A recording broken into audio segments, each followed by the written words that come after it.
Welcome to your Chapter 11 lecture on communicating in the workplace. I've taken the most important concepts from Chapter 11 and put them into this lecture. Many of you have had or currently have jobs, and you'll find that effective communication really helps you succeed in those jobs. My hope is that this chapter opens your eyes to a few other ways that communication plays out in the workplace. However, this is just an overview. It's the most important concepts, and I really recommend that you read Chapter 11, which explores a few more concepts and provides some additional detail about the ones that I discuss here. Let's get started. In this lecture, we'll cover a lot about working in groups. We'll focus on rules and norms in groups, and this is how groups function and get things done, or how they don't get things done. We'll talk about group roles, what roles different individuals play in groups, and then finally we'll cover power in the workplace, which is one of my favorite slides for the entire semester. First thing we need to understand is the difference between rules and norms. Both of them are important in a group. Rules are the official guidelines for interaction. For example, in this class, we have a lot of official guidelines for interaction. For example, everything must be turned in on Blackboard. Don't email me anything. And I gotta say, y'all have been pretty good about that. So these are official guidelines for interaction. This includes how we take our tests, how we turn in our assignments, all of the voice threads that you expect. Official guidelines for interaction. Norms are unofficial rules for interaction. Social norms are how we interact with each other. Every group or team that you are going to be on is going to have different social norms, a different team culture. One of our social norms in this class has become the small group conversations, where you come in, you're on WebEx, we talk for 15 to 20 minutes, and you go home. That's a social norm. There's also different social norms about what we talk about and how we talk about it. For example, with last week's reading, with the speech from Alexandria Ocasio-Cortez, I encouraged us all to break some social norms in certain group discussion sections and quote the things that were said in the speech, quote the profanity, talk about other potentially gendered insults, and use those words so we could talk about them. And if you're coming from a high school environment where you did not use that kind of language, that's a social norm that could be difficult for you to adapt to. Task norms are how we get things done. These can be rules as well as norms. I've tried to create different norms about when things are due. Everybody loves Saturday at midnight and Thursday at noon. We can't forget about Thursday at noon. I've created different norms for how we get things done so we can work as a more effective group. When everybody understands the rules and everybody understands both social and task norms, we can get things done more efficiently because we understand what's expected of each other. You know what I expect of you, but you can also know what to expect from me. And we can use this to work together to have a great Comms 100 session. Every group or team has different roles to it. Formal roles and informal roles, we'll start there. A formal role is assigned by the organization. For example, you are in a classroom. You have a formal role. You have an instructor, professor, whatever title they have. That's a role that's assigned by the organization. You, as a student, get assigned the role of student. If we were in the classroom and there was a classroom assistant, or in a larger university, if there was TA, a teaching assistant, that would be a role assigned by the organization. However, an informal or a functional role is a non-explicit role that describes how the group member functions in the group. An informal role could be something like tension reliever. There's a lot of, or somebody who starts conversations. There's always a student or two that's really willing to raise their hand and start class discussion when everybody else is like, and I really appreciate that student, by the way. So that informal role is of discussion starter, but it's not a formal role that's assigned by Edgewood College. A task role is who does what.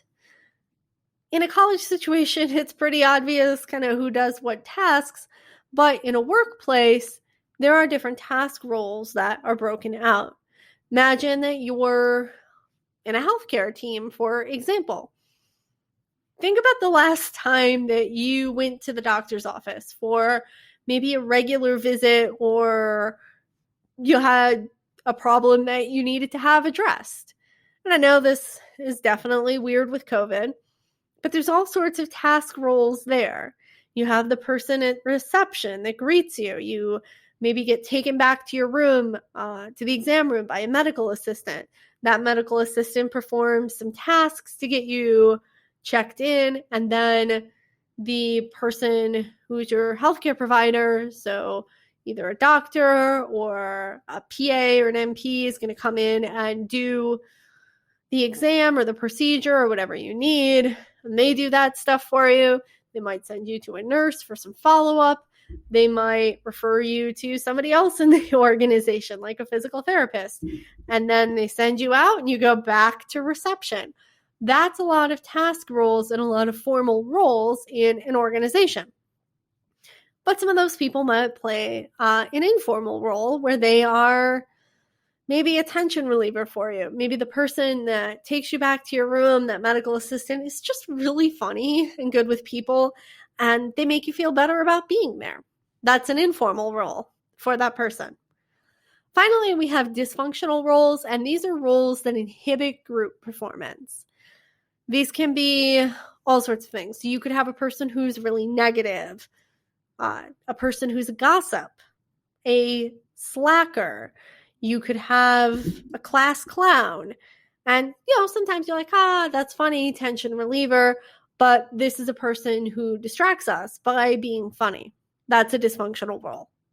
All of these roles come together in whatever group you're in to make the group work the way it does, or be dysfunctional in the way that it is. But all of these roles come together to create the group that you have.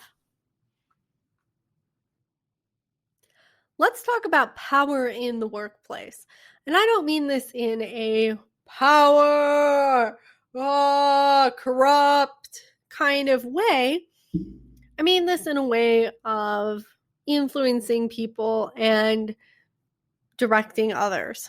There's different ways that people achieve power in the workplace, and I'm sure that you have seen all of these play out in some way. The first one is legitimate power. Legitimate power is the title that the person holds. If the person is COO, the chief operating officer of the company, the president, or even your manager, that's the title that the person holds, which gives them the power to do different things in the company, like set direction, hire people, let people go, fire people, euphemism.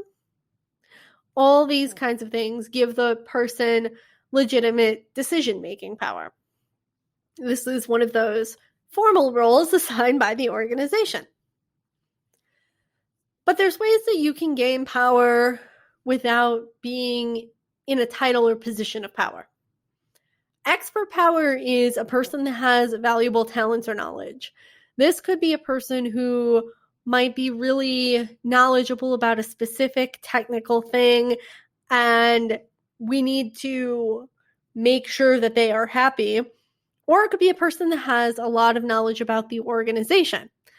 I used to work for a startup. It got acquired. But when I worked there, I was a pretty big expert on the actual software product that we produced. So even after I stopped working directly with the software product, people would still ask me technical questions about it because I had that expert power. Connection power is the ability to develop relationships and introduce others. This is oh no, I know the person you need to talk to. You need to talk to Bob. Let me introduce you to Bob. If you have a friend who's really good at making these connections, that's a really valuable friend. And if you are this friend, you should know that you're pretty cool. Connection power helps you build those relationships. When I was working at the startup, I'd been there for 3 years. I knew everybody, and I was the person that would get random questions. How do we do this? And I'd be able to connect them to the person that could help or fix the problem myself, even if it was something totally ridiculous that wasn't in my job description at all. That connection power develops relationships and helps us introduce others. And it makes me really important to the organization because I understand how all the pieces fit together. Really, this is just going to sound like I'm tooting my own horn, but we'll go with it.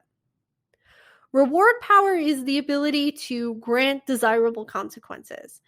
And you might think of this as tangible things like a raise or a bonus or a promotion, or in the case of school, grades. But desirable consequences can be other things as well. A lot of companies, every company that I've worked for the past 5 years has had some sort of public employee thank you. And every month you get a certain number of dollars. So I get 10 fake dollars and I can issue public thank yous to my coworkers. And of course, they're tagged with company values.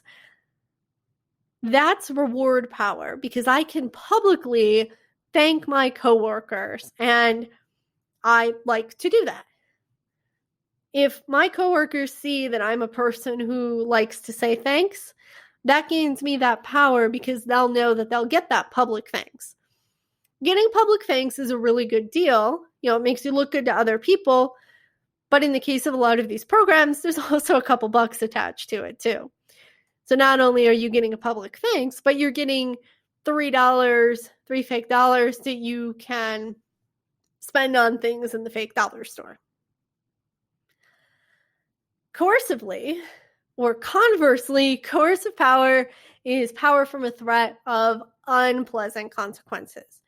If you know that there's a person on your team who is really gossipy or a backstabber, that person has power because you're going to interact with them in a different way.